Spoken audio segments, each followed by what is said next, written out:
All right, we're here to talk about hip flexors. So this is one of the most common complaints that we hear at the Runners Academy.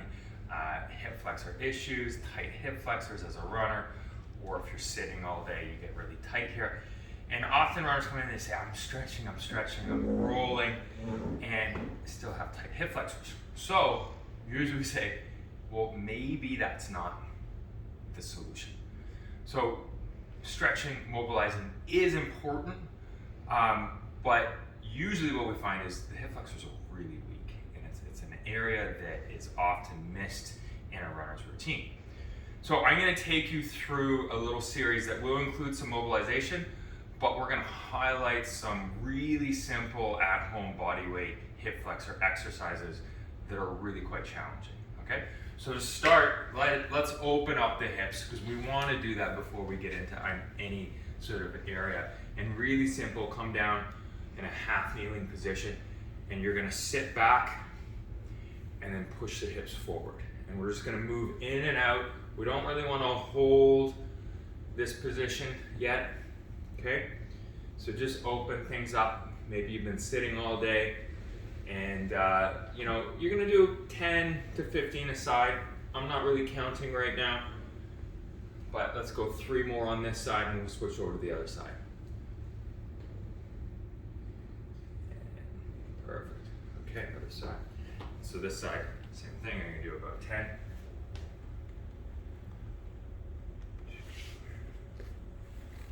3, and as you come forward, you feel a nice pull. Sit back. And you can think about tucking the pelvis a little bit here as you come forward. Right, so tucking the tail, you'll get even more of a pull through the front of the thigh.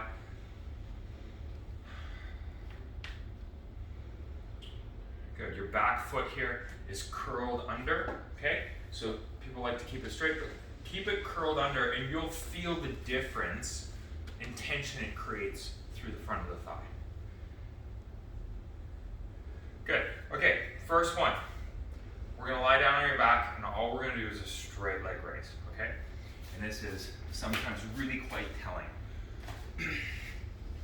As we do this, I want you to be mindful of your back and your pelvic position. So often when I see people, or we test people, say raise the leg up, we see them twisting all around. So we want to really anchor down so you can flatten out your spine to the mat, okay? Lock it in.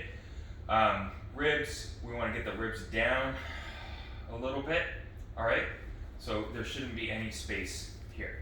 And leg straight, raise it up. And again, we're going to try for just about 10 of these. 5, 6,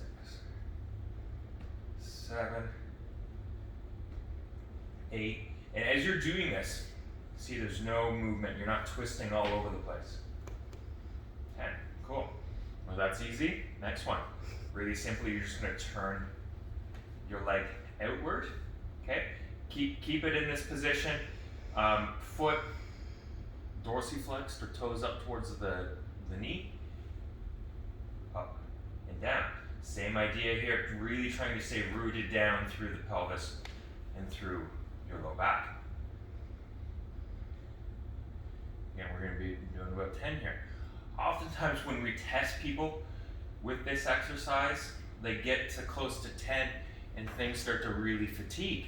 You can think about this, like all we're doing is lifting your body weight, your leg, it's swinging forward. Think about how many times you have to lift your leg forward while you're running. And if you're getting fatigued by doing only 10 or even 15 of these, this is an issue. And of course, we're going to do the other side. So I just want to warm up and even myself out here. So I'm going to do 10 on the other side.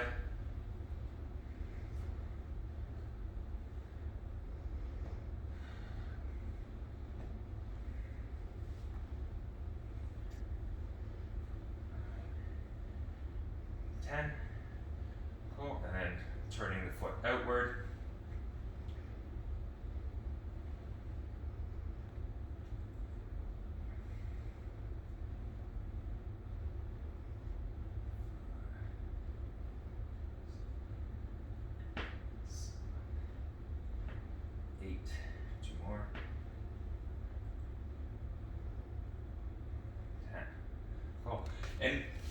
also important when you're doing this type of isolated work to really note side-to-side differences, and it's common. You might find that one side is a lot easier.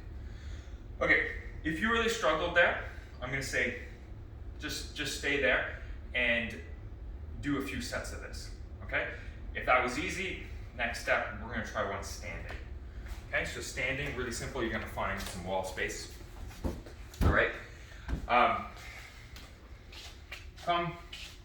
Try to line everything up with the wall. So sometimes this is even an exercise itself in posture, and you might find that you can't get either your head back, but just as best you can, okay? So again, we want to, similar where you're on the mat, your back, I want you to try to close up that space as best you can, okay?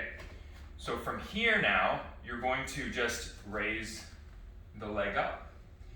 And you're gonna go just as high as you can. So sometimes as you do this, you might find what's limiting is the back of the leg, the hamstring, and that's fine. Okay, so I don't expect everybody to get their leg up above their head. I certainly can't. Okay, and we're just working that hip flexor.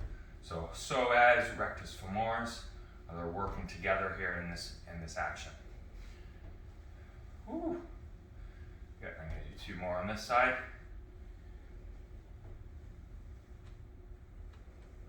Awesome. Other side, same thing. This is left side's my weaker side, so I always start with my right.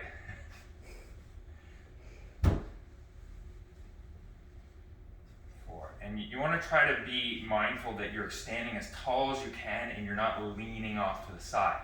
This is also challenging your balance. Yes, you're leaning against the wall, you've got that support there, all right? But you'll feel that stance leg having to do some work as well.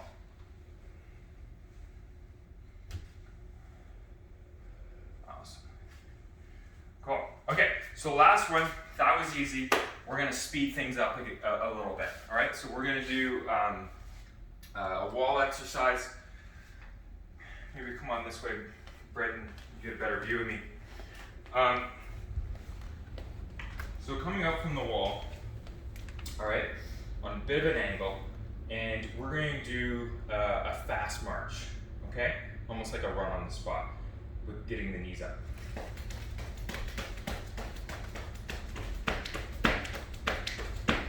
Okay, so I would say 10-second intervals here, and I'm going to start with my other knee up. We're going to go again.